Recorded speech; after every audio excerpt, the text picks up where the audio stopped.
Avant de vous présenter nos panélistes, et nous avons la chance d'avoir trois panélistes en présentiel et beaucoup de l'autre côté de la Méditerranée, n'hésitez pas, il y a un live stream sur notre plateforme, notamment sur EventMaker. On a aussi fait un Facebook Live qui est très suivi. N'hésitez pas à nous suivre, à partager, à réagir. Et c'est vraiment important que vous puissiez réagir. Et je vais commencer par présenter nos intervenants, à commencer par Patricia Ricard. Bonjour Patricia, tu es la présidente de l'Institut océanographique Paul Ricard et chef de file pour la France du Sommet des Deux Rives de la Méditerranée. J'accueille également Sarah Toumi. Sarah qui est membre du Conseil présidentiel pour l'Afrique, qui elle, va se connecter dans très peu de temps. Nous avons Isadora Bigourdan. Isadora qui est chargée d'affaires senior à l'Agence française de développement. Bonjour Isadora. Nous avons Jean-Marc Philippe, qui est le président d'Oshun et qui représente aussi la Société du Canal de Provence, qui mène beaucoup d'actions de développement durable en Méditerranée. Bonjour Samir. Bonjour Jean-Marc. Nous avons également la chance d'avoir avec nous Mohamed Tabiaoui, qui est le fondateur et lauréat fondateur de Bus Software et lauréat, c'est très important de le dire, de Live Day Digital Challenge. Et nous avons Amor Sarnoun, qui lui aussi, s'il est avec nous. Et, oui. Ah voilà, Amor est avec nous, qui est également... alors, non, excusez-moi, Amor, je vous ai cité, non, c'est Mohamed Tabiaoui que nous cherchons. Est-ce que Mohamed est parmi nous? Tout à fait, je suis là. Ah, très bien. Eh bien, Mohamed, vous êtes aussi lauréat AFD Digital Challenge, on en dira quelques mots. Mohamed, on vous voit. Très bien. Mais tout de suite, je vais commencer, et avant de rentrer dans vos projets, parce qu'on va parler, vous savez qu'aujourd'hui, la pandémie de Covid-19, le principal problème qui a déclenché cette pandémie, c'est la question des zoonoses, c'est la question l'un des principaux problèmes, c'est multifactoriel, mais l'une des questions qui est sur la table, c'est la question de la disparition de la biodiversité. Et je sais, Patricia, à quel point tu as des choses à partager sur ces questions, mais il y a aussi la question de comment on peut faire de l'entrepreneuriat un moteur pour pousser ces agendas de biodiversité. Et on l'a vu avec Emerging Mediterranean, sur près de 227 candidatures, un tiers de ces candidatures étaient consacrées à la biodiversité, comment préserver la biodiversité, l'environnement en Méditerranée. Et ça m'amène à la question, c'est aujourd'hui, comment le digital peut être l'accélérateur du développement durable. Comment on passe des ODD aux O3D et comment la Méditerranée peut être ce laboratoire unique au monde qui peut inspirer les autres continents, à commencer par l'Europe et l'Afrique. Alors, Patricia, donc, comme je disais, tu es une militante et tu es engagée de longue date pour la Méditerranée et pour la biodiversité. Et on sait le combat que tu as mené dans le cadre du Sommet des Deux Rives de la Méditerranée. Oui, qui est le fondateur. Oui. Comment, aujourd'hui, quand on regarde ce qui nous arrive, quand on regarde les défis qui nous tombent dessus, comment déjà rester optimiste et surtout, qu'est-ce que nous pouvons et nous devons relever ensemble entre les deux rives de la Méditerranée pour répondre à ces enjeux et à ces défis? Eh ben, bonjour Samir, puis tout d'abord, laisse-moi te remercier de m'avoir fait venir sur ce Emerging Méditerranéen. La réponse, elle est assez, elle tourne autour de trois priorités fondamentales, qui est de protéger le climat, l'océan et la biodiversité, parce que c'est vraiment le nexus autour duquel tout futur sera possible ou pas.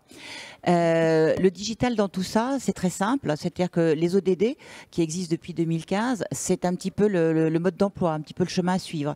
Mais il faut que ce chemin soit parcouru beaucoup plus rapidement et par beaucoup plus de personnes simultanément, si je puis dire. Et là, on a toute l'accélération du digital qui fait totalement sens. Je crois en plus qu'aujourd'hui, on a un grand défi qui est celui de l'éducation au développement durable. Et quand bien même aujourd'hui, tu aurais envie de relever ces défis, la plupart des cours structurants des endroits académiques ne sont pas forcément aussi au fait et aussi actuels que la plupart des jeunes qui sont sur des jeunes actifs sur le terrain digital. Donc je pense que le digital est l'outil parfait pour atteindre ces engagements du développement durable. En plus, aujourd'hui, on va parler de quelque chose qui s'appelle les sciences de la durabilité. Donc là, on va rentrer dans un domaine beaucoup plus complexe, parce que si les ODD, qui étaient au nombre de 17, étaient bien structurés, chacun dans son silo, avec des sous-parties, qu'on avait 17 ODD et 169 sous-parties, aujourd'hui, on comprend qu'il faut intégrer de plus en plus d'ODD ensemble, et donc on rentre dans une complexité assez difficile à relever, et seul le digital et la co-construction et le regroupement un peu, le fait de travailler en co-construction de solutions un peu transdisciplinaires et un peu transverses peut permettre d'apporter des résultats formidables. Et je pense que le digital et les générations qui se retrouvent autour de ce digital sont vraiment les mieux équipés pour faire la différence. Eh ben on en a entendu déjà quelques-unes, on va en continuer à entendre leur pitch toute la journée. Et vraiment, c'était important pour moi de commencer par toi pour que tu nous donnes cette vision, ce bâton de pèlerin que tu as porté pendant le sommet des deux rives. Et on va revenir ensuite... Juste peut-être rajouter quelque chose, parce que les gens ont toujours du mal à faire la différence, en tout cas à faire le lien entre économie et biodiversité. Mais il ne faut pas oublier que la biodiversité, c'est toute l'économie. Ça va dire que ça va être l'agroalimentaire sur l'aspect végétal, ça va être toute la partie artisanat, toute la partie élevage, toute la partie paysage, voilà. Donc la biodiversité, que ce soit pour le tourisme, que ce soit pour l'économie, que ce soit pour la nourriture, c'est le fondement de l'économie. Voilà. Ce n'est pas que les jolis animaux ou les gazelles ou les lions, c'est tout ce qui fait l'économie de nos sociétés. Merci Patricia. On va revenir vers toi. Je vais te faire réagir sur notamment comment est-ce qu'on multiplie les actions concrètes sur le terrain. Mais avant de passer la parole notamment à nos deux startups, Mohamed Tabiaoui et Amor Sarnou. Mohamed, tu es le fondateur de PrefDev et Amor, tu es à la tête de Bus Software. Je vais passer la parole tout de suite à Jean-Marc Philippe, parce que je dois rappeler que cette plénière sur les O3D, elle a été montée en partenariat avec le partenariat de l'AFD Digital Challenge et avec le soutien du département des Bouches-du-Rhône. Et c'est très important que tu sois là, parce qu'on oublie souvent, le département des Bouches-du-Rhône est le premier département agricole de France. Et il y a beaucoup de choses qu'on peut expérimenter ici pour pouvoir aussi partager l'expérience de l'autre côté de la Méditerranée. Jean-Marc Philippe, donc tu es à la tête d'Oshun et tu travailles aussi à la Société du Canal de Provence. Avec le soutien justement du département, tu essaies de résoudre la problématique de l'accès à l'eau. Aujourd'hui, comment tu développes est-ce que tu peux nous décrire la solution Oshun et comment est-ce que tu mènes ces actions en Méditerranée depuis Marseille? Merci Samir, bonsoir à tous. À mes yeux, le bassin méditerranéen, finalement, il y a une communauté de destin autour de la question de l'eau. Les pays, nos amis en Mauritanie, au Maroc, en Tunisie, en Libye, en Algérie, ont les mêmes problématiques que nous sur la rive nord. C'est-à-dire, grosso modo, si je devais résumer, on n'a pas de l'eau tout le temps dans l'année, puis on n'en a pas partout. Donc les grandes questions auxquelles ont répondu nos anciens, c'est d'emmener l'eau là où on en a besoin et en essayant de l'économiser au maximum. Et là-dessus, Marseille et la région de Marseille est un fantastique laboratoire, parce qu'en effet, on est allé chercher l'eau dans notre château d'eau que sont les Alpes, et puis on les a emmenés sur le littoral où il y avait des besoins pour l'agriculture d'abord, pour l'alimentation, et puis évidemment des besoins pour l'eau potable et d'autres usages. Et en effet, ça fait 2000 ans qu'on fait ça dans cette région. Alors, en Afrique du Nord, c'est la même chose, Samira. On a depuis une très grande durée également, on a eu cette belle expérience. Alors sur la rive nord, et avec le département des Bouches-du-Rhône que tu as cité, les institutions politiques se sont posées des questions depuis tout le temps. Comment amener l'eau aux usagers agricoles, eau potable, industrielle? Comment s'assurer que tout le monde va avoir de l'eau au bon moment? Je retrouve ça aussi en Afrique. Les Mauritaniens vont aller chercher de l'eau dans le fleuve du Sénégal pour alimenter Nouakchott.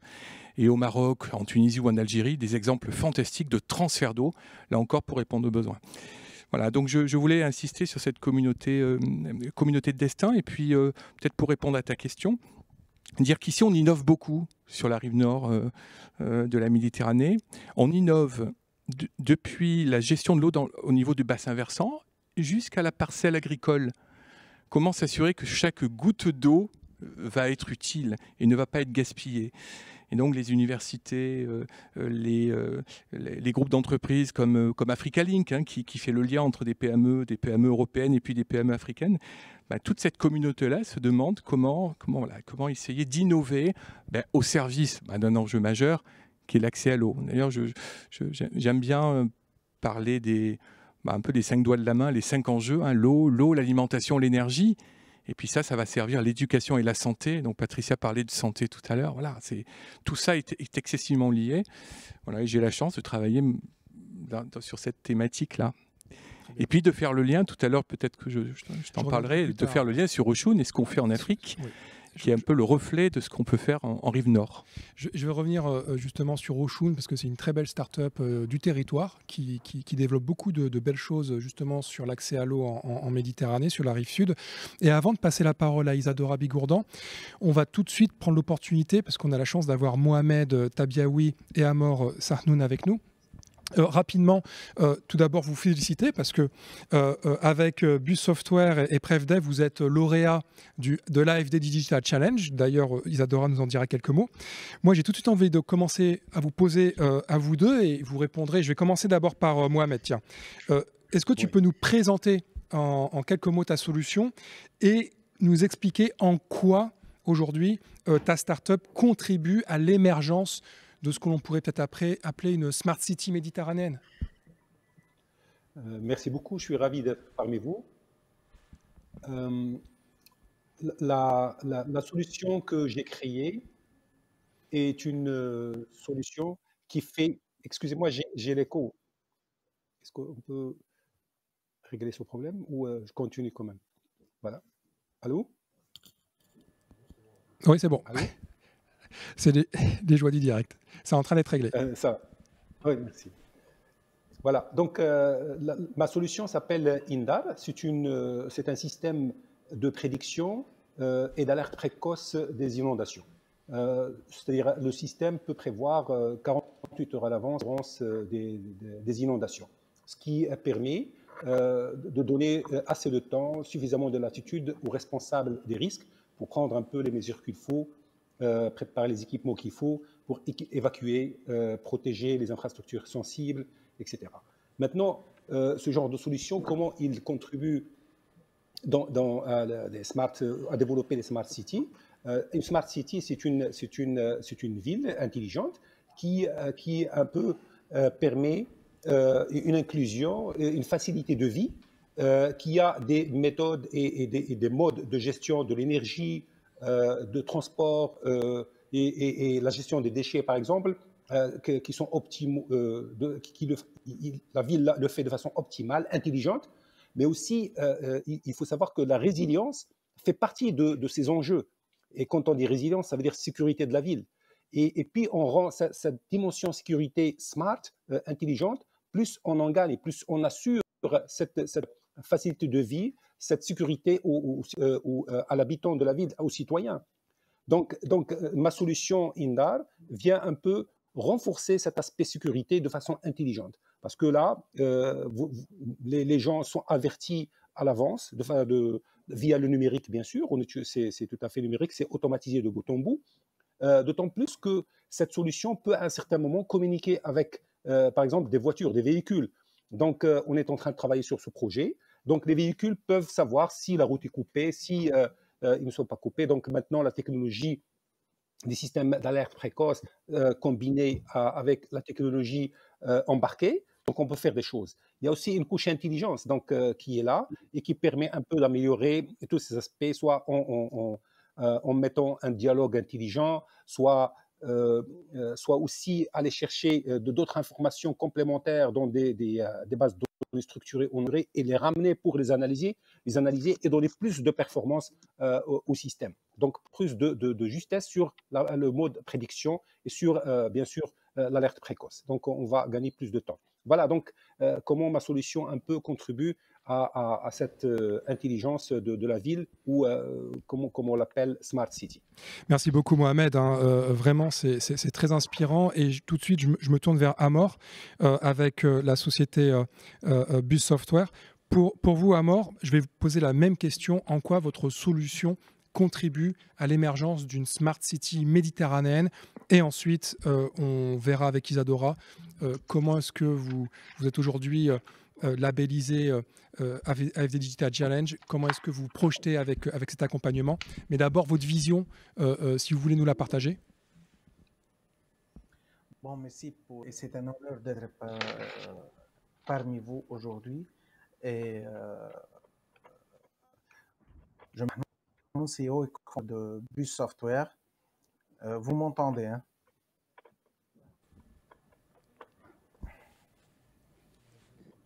Très bien. Oui, oui, très bien. Très bien, Amor. Vous pouvez y aller. Oui, très bien. Bon, je suis CEO et cofondateur de Bus Software, une start-up tunisienne qui se donne comme objectif le développement d'une nouvelle méthode de transport intelligent.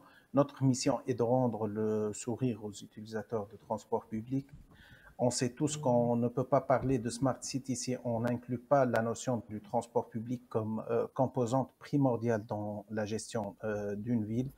Et dans Bus Software, nous œuvrons depuis maintenant 4 ans à trouver une solution numérique à 4 problématiques que rencontrent les sociétés de transport public par bus dans plusieurs villes du sud de la Méditerranée et qui affectent directement en fait la qualité de service pour des millions d'utilisateurs de transport. La première problématique, c'est la billetterie qui est dans plusieurs villes jusqu'à maintenant manuelle, ce qui engendre une perte de temps et d'argent considérable. La deuxième, c'est l'absence de statistiques en temps réel, ce qui rend la prise de décision en temps réel difficile. La troisième, c'est l'absence d'accès à l'information pour les citoyens. La quatrième, et c'est ça la plus importante, c'est l'absence d'une gestion et d'une planification dynamique de l'offre de transport dans nos villes. Bon, au jour d'aujourd'hui, on a résolu les 3 premières problématiques avec une borne de billes connectée et embarquée sur bus et un système d'aide à l'exploitation et un système d'information voyageurs. Pour la quatrième, nous travaillons avec le laboratoire de recherche de Sfax en Tunisie, le laboratoire Miracle, qu'on remercie à cette occasion, pour le développement d'une solution qui repose sur l'intelligence artificielle pour rendre la programmation des bus automatisée. Merci beaucoup, Amor. Merci beaucoup. Eh ben, nous avons la chance d'avoir l'Agence française de développement avec nous sur ce plateau et nous te reverrons aussi un peu plus tard, Isadora, car tu as fait partie du jury, mais ce sera pour après. Aujourd'hui, l'AFD Digital Challenge, et d'ailleurs, encore une fois, c'est bravo, hein, parce que vous êtes les lauréats. Alors, symboliquement, vous êtes félicités aujourd'hui et c'est important de vous avoir parce que vous êtes les 2 projets méditerranéens de cette cohorte, parce que je rappelle que l'AFD Digital Challenge, c'est un projet panafricain, mais cette année, il y avait 2 projets méditerranéens et c'était important pour nous de les inclure dans l'événement et de les avoir sur cette plénière. Et donc, symboliquement, nous vous félicitons, même malgré la distance. Comment, aujourd'hui, l'AFD Digital Challenge, ça traduit la volonté de l'AFD d'accompagner les startups vers plus de développement durable, de donner aussi plus de sens à l'engagement pour le développement durable à travers et avec les entrepreneurs? Alors, merci beaucoup Samir. Bonjour tout le monde, je suis ravie d'être parmi vous. Donc effectivement, en fait, déjà un peu pour replacer les choses, l'AFD, donc le groupe AFD, c'est 14 milliards d'engagements en 2019, dont la moitié en Afrique. Et notre conviction, c'est qu'on construit ensemble un monde en commun. Et donc, tous les projets qu'on finance ou qu'on soutient ont comme objectif d'œuvrer pour du développement inclusif et pour avoir un impact concret sur la vie des populations sur les territoires. Nous, ce qu'on voit en fait à travers l'entrepreneuriat, c'est qu'il y a beaucoup d'inspiration en fait à aller chercher en Afrique, notamment parce que les solutions qui se développent peuvent nous inspirer pour le monde dans lequel on arrive tous, dans nos géographies, on va dire, où finalement on arrive tous, on le sait, dans un monde où il va falloir être ingénieux, développer des solutions agiles, frugales. Et donc, en fait, ce qu'on voit chez les entrepreneurs en fait, qui opèrent sur le continent africain, c'est vraiment une capacité de rebond, d'ingéniosité, une agilité qui est vraiment très forte et une volonté de contribuer en fait, à des enjeux qui sont collectifs et à un développement inclusif. On l'a vu là pendant la crise du Covid, où on a vu que beaucoup d'entrepreneurs n'ont pas hésité une seconde à pivoter leur modèle et à développer des projets qui pouvaient avoir un impact très concret sur la vie des populations, que ce soit sur la transmission d'informations sanitaires, la production de masques, la mobilisation autour de l'école pour justement pouvoir apprendre à chacun comment est-ce que... et c'est vrai que donc, nous, en fait, à l'AFD, l'approche qu'on a eue, donc le Digital Challenge faisait partie de cette dynamique qui était de mettre des coups de projecteur sur des entrepreneurs qui pouvaient nous inspirer. Donc chaque année, en fait, il y a une thématique. Celle de cette année, c'était la Smart City. Celle de l'année précédente, c'était les entreprises qui œuvraient pour l'inclusion, donc œuvrer pour que les femmes puissent elles aussi contribuer et accéder à la fois à l'éducation et à l'entrepreneuriat. Et donc en fait, l'idée c'était ça, de mettre des coups de projecteur sur des entreprises en amorçage. L'idée, c'est de créer un continuum en fait de programmes qui permettent, dans une logique de chaîne de valeur, d'accompagner en fait les entrepreneurs. Donc déjà de mettre des coups de projecteur sur des solutions qui peuvent nous inspirer. Ensuite, de les accompagner dans un programme qui s'appelle le SIBC, donc le Social and Inclusive Business Camp, dans lequel seront d'ailleurs accueillis les lauréats d'Emerging Mediterranean, dont l'objectif là, c'est bien de les faire rentrer dans une communauté de pairs et de les accompagner dans la structuration d'un vrai business. Parce que ce qu'on voit aussi, c'est qu'il y a beaucoup de compétences techniques, de compétences terrain chez les entrepreneurs sur le continent, et que parfois, ils peuvent être freinés dans leur progression parce qu'ils n'ont pas de business case du point de vue de l'investisseur. Et nous, l'AFD, il ne faut pas oublier qu'on est avant tout une banque de financement. Donc notre métier, c'est un métier quand même de financement.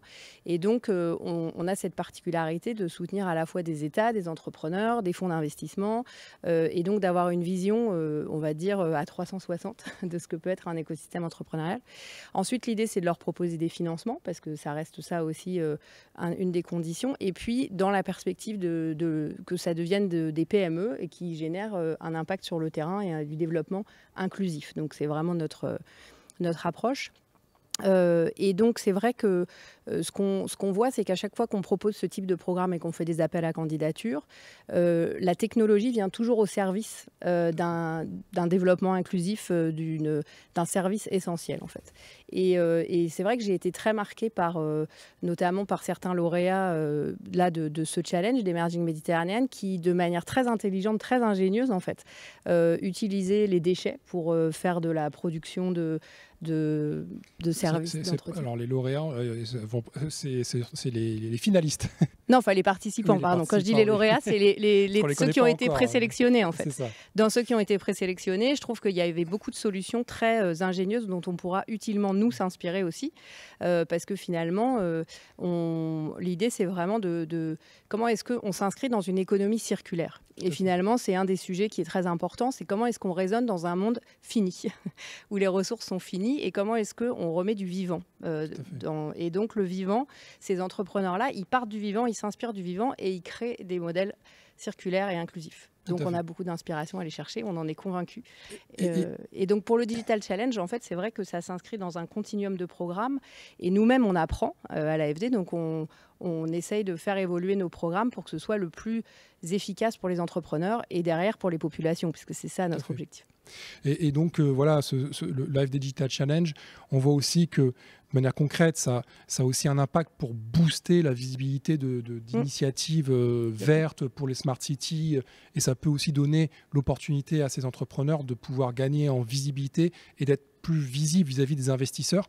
Et avant de revenir, on va revenir vers toi, Isadora. Est-ce que je peux juste saluer Sarah Toumi, qui était la marraine du SIBC de l'année dernière.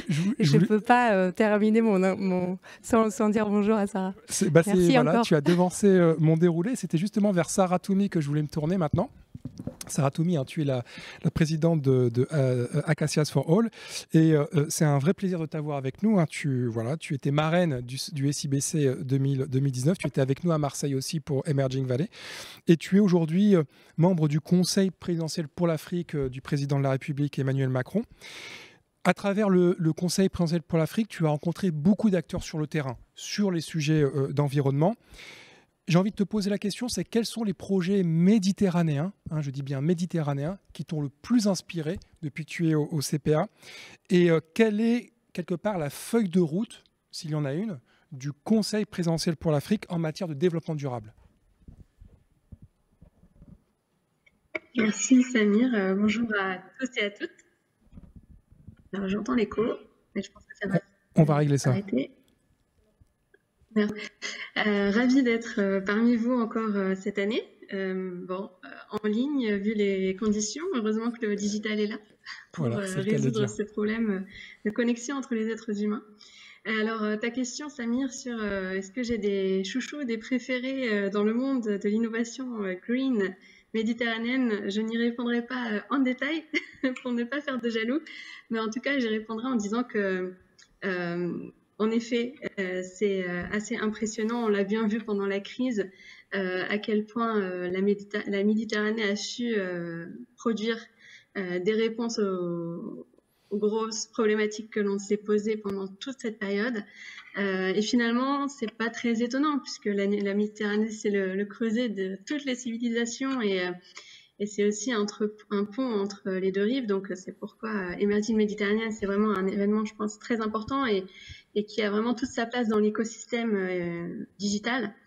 Voilà, Méditerranée, un monde d'innovation. Mais évidemment, vous avez tous suivi. On a suivi ces jeunes, ces étudiants, ces professeurs, ces startups qui ont travaillé à la création de masques, à la création de respirateurs, à la mise en place de nouvelles façons de gérer les flux logistiques. Tout ça, ça a été des innovations incroyables qui se sont montées, comme l'a dit Isadora si bien tout à l'heure, de manière très rapide et très agile. Et donc, au niveau du Conseil présidentiel pour l'Afrique, notre rôle, c'est d'accompagner et de porter, autant que faire se peut, ces innovateurs. Et donc, dans notre stratégie, nous, dès le départ, quand on... Un petit problème de connexion. Est-ce que c'est réglable? Ah, oui, ça revient, je pense. Je crois que ça va revenir. On croise les doigts. Alors, on va retrouver Sarah un peu plus tard. Je me tourne tout de suite vers toi, Patricia. On parle beaucoup de Méditerranée. Parfois, on oublie que la Méditerranée, c'est une mer d'abord. Et on a tendance parfois à l'oublier. Et tu es donc à la tête de l'Institut océanographique Paul Ricard. Et ta passion, ce sont aussi les océans, la mer. Et aujourd'hui, quel est sur les sujets environnementaux en Méditerranée? Est-ce que tu peux, et ça c'est vrai que ça va intéresser beaucoup de monde, donner un petit peu des chiffres sur les actions de l'Institut océanographique Paul Ricard concrètement pour les océans, et qu'est-ce que vous mettez en œuvre aujourd'hui pour résoudre les problèmes que tu as évoqués au démarrage sur la réduction de la pollution en Méditerranée et comment on dépollue la Méditerranée? Alors peut-être juste pour remettre dans le contexte, la Méditerranée, c'est 1% du volume total de l'océan mondial, parce qu'on parle de l'océan et des mers, les mers étant des mers fermées, et l'océan mondial était un océan c'est un seul et même océan, qui à travers des grands courants océaniques va circuler. La Méditerranée, c'est une grande baignoire qui va se vider une fois par siècle, donc ça veut dire que la Méditerranée est une mer qui garde une longue mémoire, une mémoire dans les sédiments. La Méditerranée, c'est une mer qui a des herbiers, les herbiers de Posidonie, qui sont pratiquement, que tu vas trouver que en Méditerranée, et qui sont plus productifs d'oxygène que les forêts tropicales, c'est-à-dire que tout le monde oublie que l'océan mondial, donc la Méditerranée compris, ça te fournit 50% de l'oxygène disponible dans la biosphère. Donc la planète a deux poumons, un poumon vert et un poumon bleu, donc l'océan fait de l'oxygène.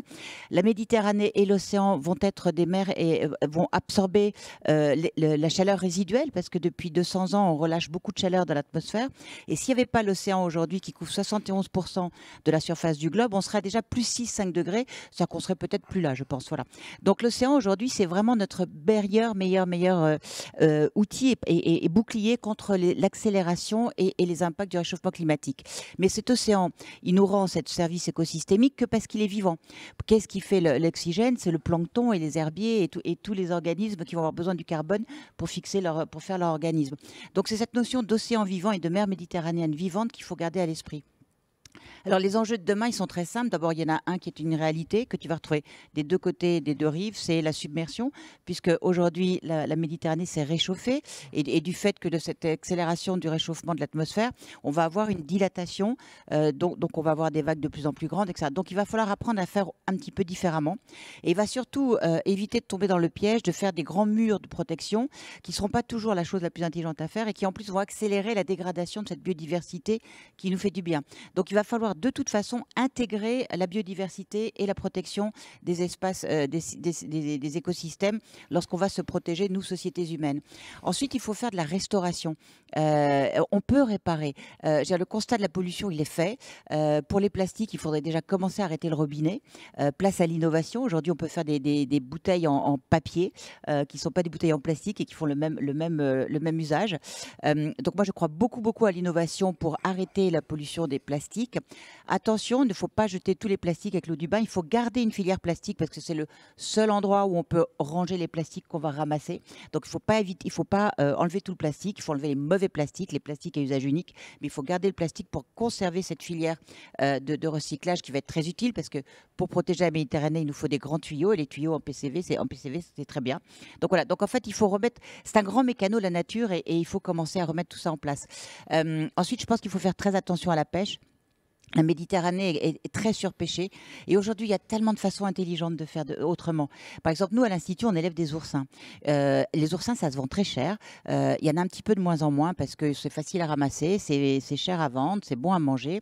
Et en plus, ils sont très sensibles aux parasites et aux virus parce que la biodiversité marine a aussi des parasites et des virus. Si tu prends une femelle oursin, c'est 2 millions de larves potentielles.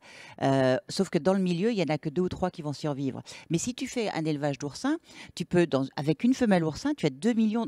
Donc, c'est juste avec la connaissance biologique, avec la connaissance scientifique, on peut aujourd'hui trouver des solutions fondées sur la nature qui t'apportent des solutions formidables. Et ce qu'il faut arriver à faire, c'est faire converger le digital et le vivant. Le digital, ça te permet de faire des cours à distance, ça te permet de faire du suivi de biodiversité, ça te permet surtout de donner à voir.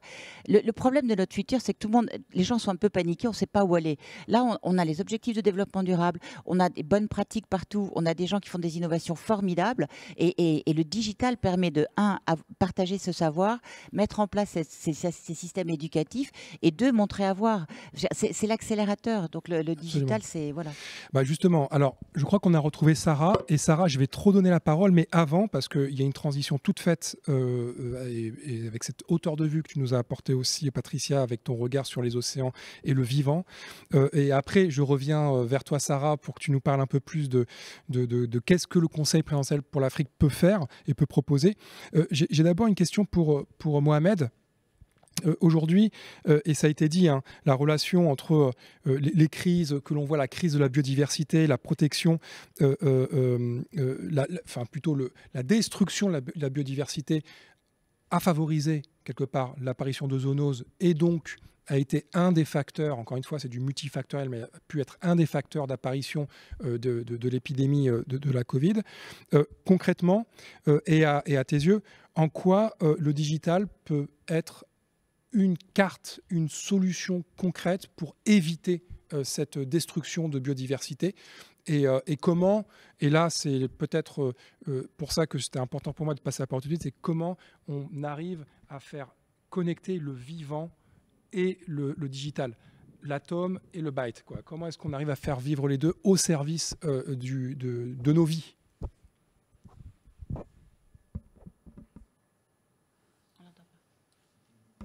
Le son.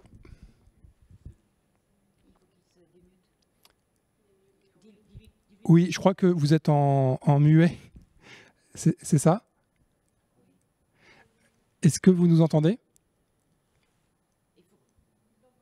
Très bien, voilà. Je vous entends, oui. Voilà. Merci Mohamed. Allez-y. Voilà. Donc, je disais, merci beaucoup pour cette question pertinente. La biodiversité, parlons de la crise. Donc, la crise, c'est comme la crise du corona, par exemple, c'est une manifestation d'un déséquilibre dans la biodiversité qui est créé. S'il n'est pas lié directement, il doit être indirectement lié à ce déséquilibre.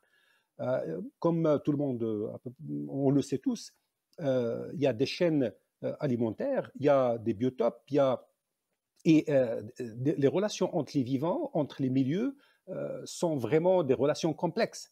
Et dès qu'on touche à cette complexité, l'homme généralement touche parce qu'il cherche des ressources, il veut exploiter par exemple les fonds de l'océan, il veut exploiter le sable, il change, il cause des changements Et il cause en même temps un déséquilibre dans les biotopes, dans cet environnement, et il touche à la biodiversité. Et puis, par exemple, le cas, il cause des problèmes.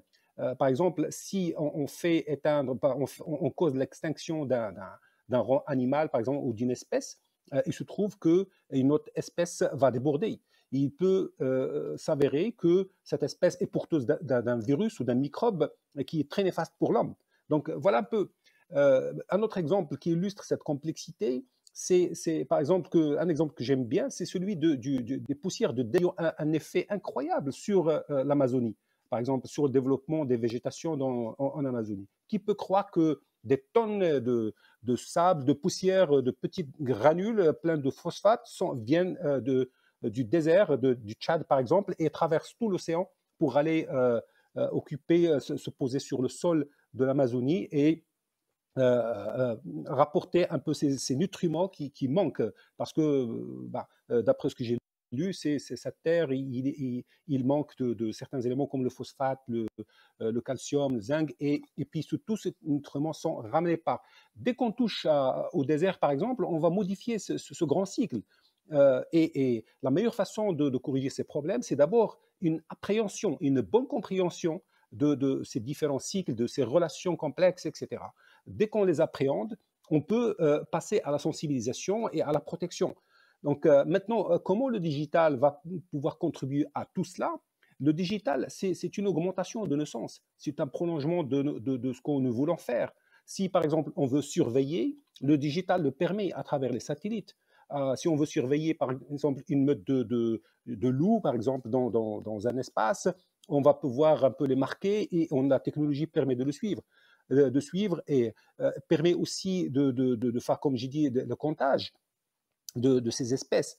Et elle permet aussi, la technologie nous permet un peu de rentrer dans des mondes de l'infiniment petit, pour un peu étudier au niveau moléculaire, au niveau atomique, au niveau microbien. Donc, la technologie, c'est une véritable bénédiction donc, qui est là. Et si utilisé à bon escient, il va vraiment nous aider à faire de la surveillance de cette biodiversité, à la préserver, à mieux la comprendre et puis à faire de la sensibilisation à travers les réseaux sociaux, par exemple, et même le lever de fonds pour protéger cette biodiversité. Merci Mohamed. Qui est essentielle pour notre vie et qui est essentielle pour l'avenir. Merci beaucoup. Vous avez prononcé, vous avez parlé de sensibilisation. Patricia aussi disait que c'était important de sensibiliser. Et je vais tout de suite poser la question à Amor. Amor, moi, la question que j'ai envie de poser, c'est aujourd'hui, les populations méditerranéennes ne sont pas toujours suffisamment sensibles à ces enjeux de durabilité. On parlait de la pollution plastique.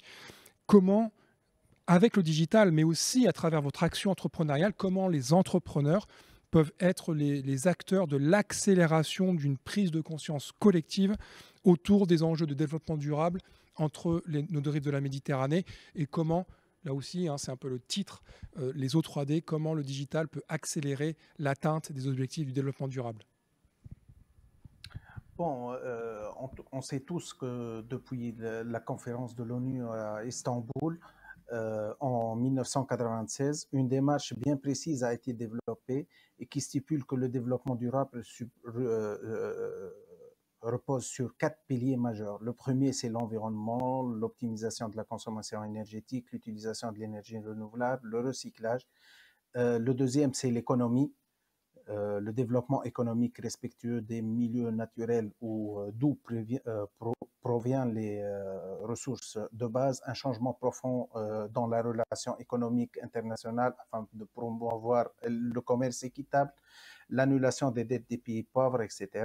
Le social, le troisième pilier, c'est satisfaire les besoins essentiels des populations, combattre l'exclusion sur toute forme, stabiliser la croissance démographique, maîtrise de la croissance urbaine. Le quatrième pilier, c'est la démocratie participative ou tout simplement la citoyenneté. Ces 4 piliers doivent être en interaction et doivent être considérés comme indissociables dans tous les pays de la Méditerranée. Le développement durable est une cause locale, nationale et internationale. Cette démarche est officialisée et ratifiée dans plus de 100 pays, mais on voit que plusieurs pays de la Méditerranée ne respectent pas un ou plusieurs points de cette démarche, et c'est ce qui entrave la prise de conscience collective. Pour le point de comment le digital peut... Oui, je vais revenir vers vous après. Oui, je vais revenir vers vous après justement sur ce point très précis parce que Sarah Toumi est revenue parmi nous et comme malheureusement elle a été interrompue, je voulais en profiter pour lui redonner la parole parce que je crois qu'elle a une connexion qui est un peu capricieuse et comme elle est connectée maintenant, je voulais profiter qu'elle soit là pour en profiter. Sarah Toumi, tu es là? Est-ce que Sarah Toumi est là? Parce qu'on m'a dit qu'elle a pu se reconnecter.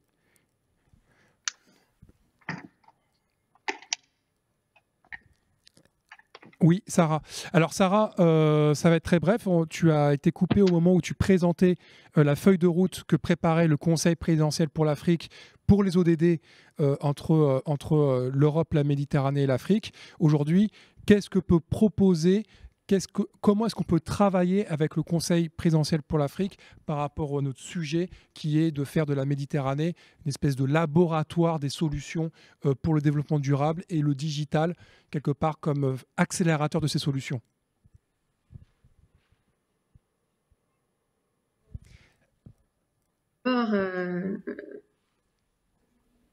Le One Planet Summit qui aura lieu au mois de janvier. C'est notre prochain événement phare durant lequel il y aura des annonces politiques et notamment le lancement d'un plan d'action pour une Méditerranée exemplaire en 2030.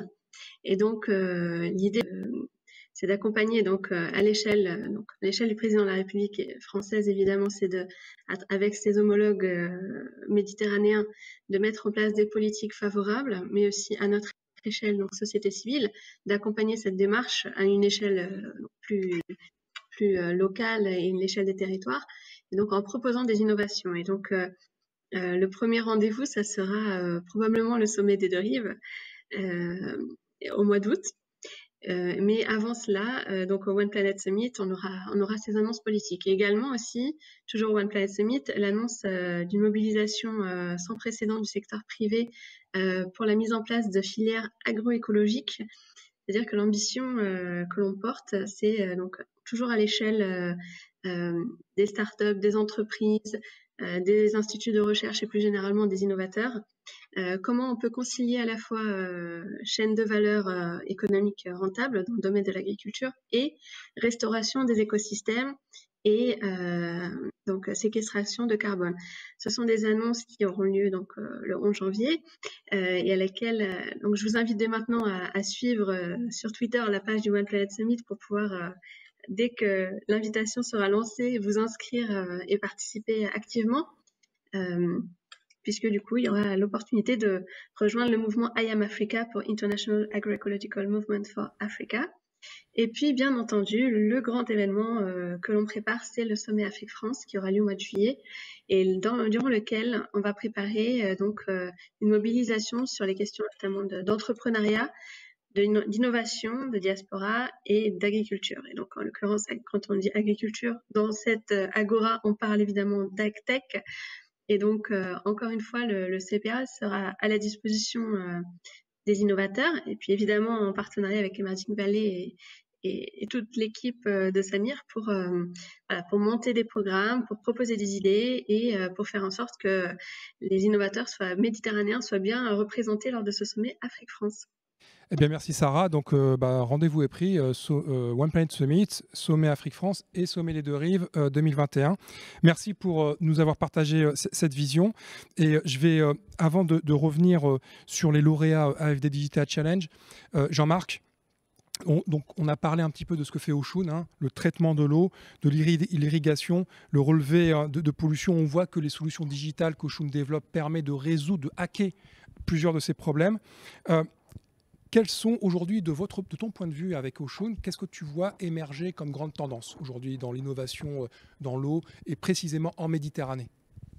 Alors, je vais essayer d'illustrer Samir avec des initiatives privées en Afrique et et puis dans la région de Marseille. En Afrique, je vais vous parler en effet de notre petite pépite là, du département des Bouches-du-Rhône, Oshun, qui est une boîte qui a été créée par des PME du territoire marseillais, et qui ne travaille qu'au Sahel, 100% au Sahel, et qui veut répondre à la problématique de l'accès à l'eau pour tous. Aujourd'hui, en décembre 2020, Oshun donne de l'eau à 120 000 personnes tous les jours. 120 000 personnes, c'est 2 fois l'affluence maximale du stade Vélodrome qui est derrière nous. C'est pas mal quand même. Voilà, uniquement des personnes qui sont très pauvres et qui ne pourraient pas accéder notamment à des eaux en bouteilles plastiques qui termineraient au fond de l'océan, ou en tout cas en surface de l'océan, dont nous parlait Patricia. Donc l'enjeu est majeur. Et pour relever ce défi absolument incroyable, Oshun s'est dit, il faut qu'on soit innovant sur 3 thématiques. Le développement rural, donc savoir travailler avec les communautés, on a créé 150 emplois au Sénégal, travailler avec les femmes notamment, être évidemment bon en traitement des eaux, c'est la moindre des choses, mais être bon en connectivité, Samir. Et donc, on a mis l'IoT au service de l'accès à l'eau pour tous. Voyez. Et ça, c'est très important, ça a été développé par une boîte marseillaise qui appartient au groupe SNEF.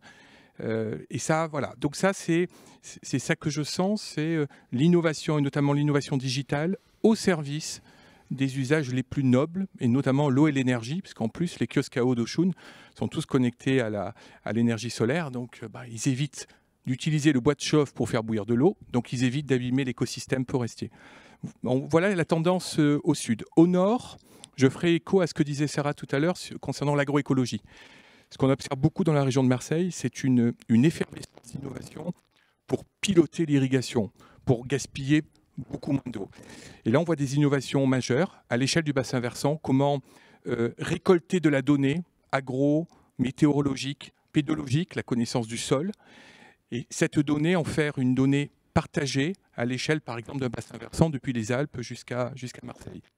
C'est très fort parce alors, ce qui va être important, c'est que cette donnée soit publique. Et là, nos institutions politiques, au nord comme au sud de la Méditerranée, ont un rôle à jouer pour s'assurer que cette donnée ne va pas être confisquée par un acteur privé qui ne l'utiliserait qu'à son propre dessein, mais bien pour l'ensemble des usagers. Et puis, je vois une deuxième innovation sur laquelle le Canal de Provence travaille beaucoup, et je crois que je ne sais plus si c'est Sarah qui en parlait tout à l'heure ou quelqu'un d'autre, je crois que c'est Patricia, c'est le lien entre le vivant et le digital. Alors là, il se passe quelque chose d'assez extraordinaire en Provence, mais nos amis californiens le font aussi. On écoute la plante. De quoi as-tu besoin? As-tu soif? Et donc là, alors c'est un agronome qui te parle, Samir, mais les agronomes reprennent un peu le pouvoir. Ils se disent, mais nous, on sait. C'est ce que disait Patricia tout à l'heure. On connaît la biologie. Et donc, on fait parler la plante, et notamment, on suit par exemple sa sève dans le tronc. Et puis, on lui dit, as-tu soif ou pas? Et on ne te donnera de l'eau que si toi, la plante, tu le réclames. Et ça, on voit devant nous une révolution incroyable. Et il y a de très belles pépites, des startups, là encore, sur les 2 rives de la Méditerranée, qui travaillent là-dedans. Alors moi, ça me passionne parce que c'est la technologie digitale, mais au service de besoins essentiels. Et ça, quand même, c'est extraordinaire. Merci beaucoup Jean-Marc. Eh ben, je pense que ça inspire beaucoup de monde, tout ce qu'on entend. Et on m'a dit tout à l'heure à l'oreillette qu'au moment, à l'instant T, il y avait plus de 400 personnes qui nous suivaient sur le live d'EventMaker. C'est la plateforme qui passe le streaming. Et c'est vraiment le signe que c'est une table ronde qui intéresse. C'est aujourd'hui l'environnement, le vivant, les populations, et les entrepreneurs, comment aujourd'hui les solutions doivent être d'abord collectives et cette plénière, je pense, comment on dit en anglais, it's food for thought, c'est vraiment des insights et des visions. Si je peux formuler un vœu, que ces 400 personnes aillent droit au but avec nous pour mettre la technologie au service de ces besoins essentiels. C'est le lieu. Et alors, je vais donner maintenant la parole à Isadora parce qu'on s'approche de la fin et j'aimerais que Amor et Mohamed donnent aussi un petit mot de conclusion et après, de toute façon, Patricia, tu pourras aussi dire un mot et on va se retrouver après. Mais Isadora, donc le Digital Challenge, on peut retrouver les 10 lauréats sur le site de l'AFD. Je crois que l'AFD a mis en ligne la liste des 10 lauréats. Alors, c'était difficile de faire une cérémonie de remise de prix, mais c'était important de distinguer les 2 lauréats méditerranéens qui sont parmi nous. Et il y a un programme que l'AFD porte et qui est aujourd'hui un programme qui est en train de passer à l'échelle, c'est le programme Digital Africa. Et l'AFD Digital Challenge est accompagné et fait partie de Digital Africa. Est-ce que tu peux nous en dire 2 mots sur l'axe développement durable? Stéphane Louise nous a présenté Digital Africa.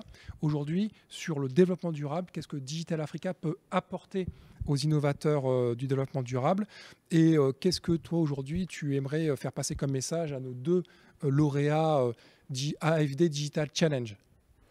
Alors, moi, je vais rebondir sur ce qu'a dit Jean-Marc, que je trouve très poétique. Donc, quand tu parlais comme ça du vivant et de s'inspirer du vivant et d'écouter la plante, moi, j'ai envie de dire que tout l'enjeu de Digital Africa, c'est d'écouter les entrepreneurs et d'écouter ce dont ils ont besoin et d'être au service. Donc, en fait, c'est d'avoir une approche écosystémique, donc de s'inspirer de ces approches du vivant, en fait, où on est plutôt observateur et ensuite, on essaye de donner des impulsions, donc d'arroser où il faut, de couper les feuilles quand il faut. Enfin voilà, donc si je reprends l'allégorie de la nature, c'est vraiment, je pense, l'ambition de Digital Africa, dans lequel s'inscrit le Digital Challenge, de se dire comment est-ce que comment est-ce que je peux agir comme catalyseur en fait de projets, de solutions, d'inspiration qui sont proposés par des entrepreneurs africains, développés dans des écosystèmes africains. Donc c'est vraiment l'idée d'observer ces plantes qui poussent en Afrique. Et d'être dans une posture très humble par rapport à ça et de les accompagner et de les écouter et ensuite de voir comment est-ce qu'on peut faire levier et contribuer en fait à ce développement-là en étant vraiment au service. Donc concrètement, de quoi on parle, ce sont des financements de 130 millions, mais finalement, les financements, c'est très important et quand on dit aux entrepreneurs que le financement viendra naturellement, ça a tendance à beaucoup les agacer, mais c'est assez vrai, c'est-à-dire qu'en fait, il y a tout l'accompagnement et puis quand on se dit une entreprise, ce qu'on constate aussi sur le continent, c'est qu'il y a beaucoup d'entrepreneurs qui connaissent très bien leur terrain, qui connaissent très bien leur communauté et qui peinent parfois à en faire un business case. Donc j'utilise des gros mots puisque je suis du côté du financeur, mais bon, c'est un peu ça l'idée.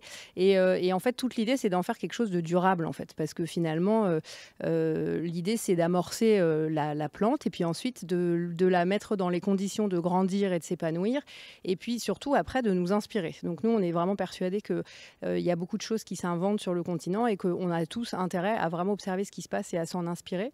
Et donc, en fait, le Digital Challenge, ça s'inscrit dans vraiment une suite de programmes, de moyens, d'actions qui sont déployés au service de la croissance de ces entrepreneurs en Afrique, donc de ces plantes, pour reprendre ton allégorie. Et puis, l'idée, c'est aussi d'avoir une approche donc, très agritech. Donc, l'idée, c'est vraiment de développer par ces approches-là des innovations et puis de travailler sur la data aussi.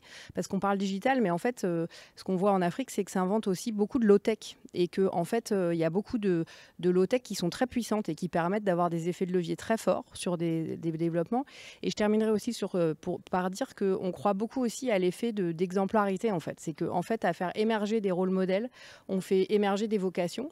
Et donc, l'idée, c'est de permettre aussi à ces entrepreneurs d'être dans une communauté de confiance, d'intégrer une famille, en fait, et de se dire qu'on est tous dans le même bateau et qu'on a tous intérêt à rester vivants, en fait.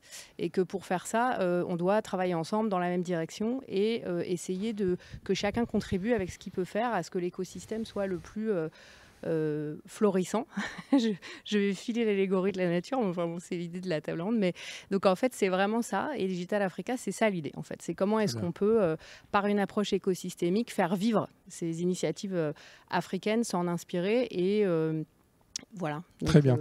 Eh ben, on va donner maintenant la parole à 2 bénéficiaires de ces programmes, notamment les 2 lauréats de l'AFD Digital Challenge, qui est un programme labellisé Digital Africa. Le mot de la fin, Amor, d'abord, est-ce qu'en une phrase, si tu veux donner ton message, faire passer un message à tous ceux qui nous regardent, et ils sont nombreux aujourd'hui à nous regarder en live stream. Amor, si tu as un petit message à faire passer. Oui. Tout d'abord, je remercie l'AFD pour leur soutien dans cette année très difficile et pour mes amis start-upers et entrepreneurs. Je dis qu'un jour, on va tous mourir. Ça, c'est la seule vérité qui reste immuable. Mais les autres jours, nous devons et devrions vivre nos rêves, oser, persévérer, partager, oser le changement Persévérer et ne jamais fléchir, ça ne peut que payer. Partager, car rien ne fait du bien à un être humain que la joie de partage. Merci. Merci Amor, merci beaucoup. On a besoin de plus en plus de ce genre de mots de la fin, surtout la période très troublée que nous connaissons avec la Covid. Et enfin, Mohamed, est-ce que tu as ton mot de la fin, ton message d'espoir pour ceux qui nous regardent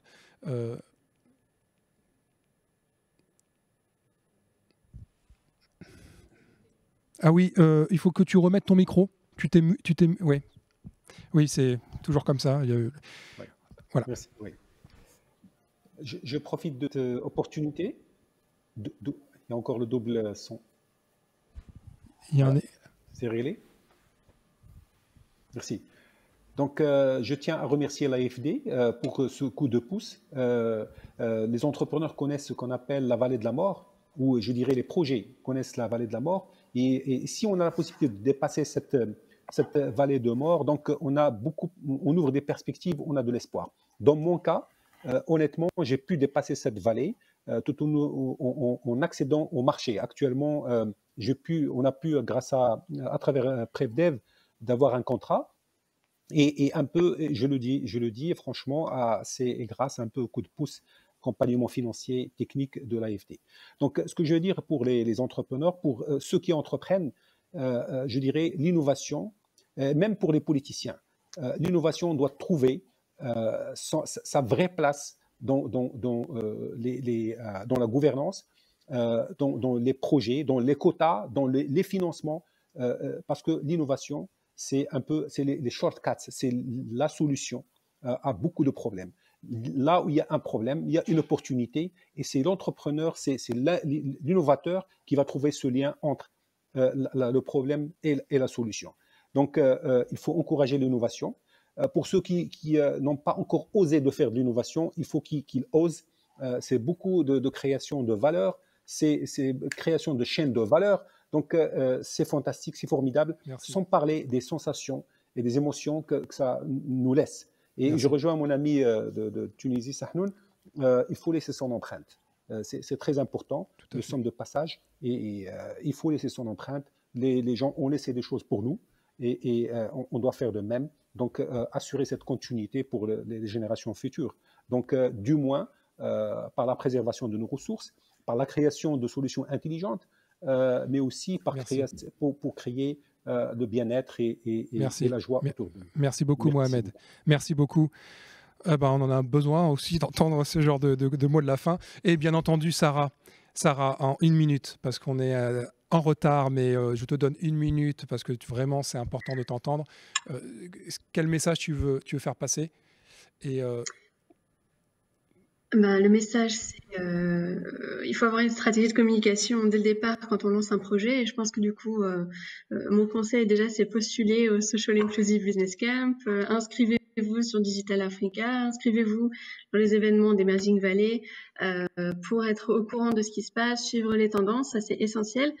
Il faut savoir communiquer, mais communiquer bien pour être repéré par les bons réseaux, les réseaux de journalistes, d'incubateurs, d'investisseurs et de clients potentiels qui vont ensuite vous mener au succès. Et puis, sky is the limit, comme on dit.